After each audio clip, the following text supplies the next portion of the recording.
শীতের শেষে বৃষ্টি মানে প্রকৃতির এক অন্যরকম রূপ। হিমেল ঠান্ডা ধীরে ধীরে কমতে থাকে, কিন্তু আচমকা একদিন আকাশে কালো মেঘ হয়ে আসে। ঠান্ডা বাতাস বইতে শুরু করে, আর নেমে আসে বৃষ্টি।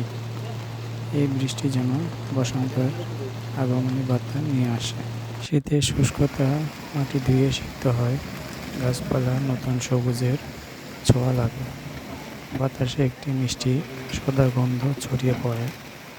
এমন বৃষ্টির দিনে একটা কফির কাপ হাতে জানালার পাশে বসে বই পড়ার মজাই আলাদা। আবার হালকা বৃষ্টি মাথায় নিয়ে পথ হাঁটাও এক অন্যরকম অনুভূতি। মাঠ জুড়ে সবুজ শস্যের ফলন যেন প্রকৃতির এক অপরূপ সৌন্দর্যের ছবি। সারি সারি শস্য গাছ বাতাসে দোল খাচ্ছে, সূর্যের আলোয় তাদের সবুজ রং আরো উজ্জ্বল হয়ে উঠছে। দূর থেকে দেখলে মনে হয় যেন সবুজের এক বিশাল সমুদ্র। কৃষকের মুখে তৃপ্ত হাসি, কারণ তার যত্ন আর পরিশ্রমে জমিতে এসেছে ভালো ফসল।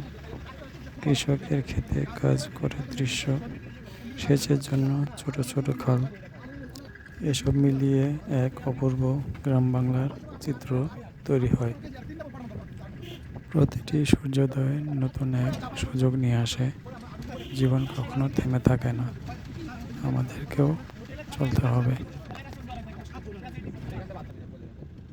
ধারাবাহিক প্রচেষ্টা আর ধৈর্যই জীবনকে সাফল্যের দিকে এগিয়ে নিয়ে যায়। ধন্যবাদ।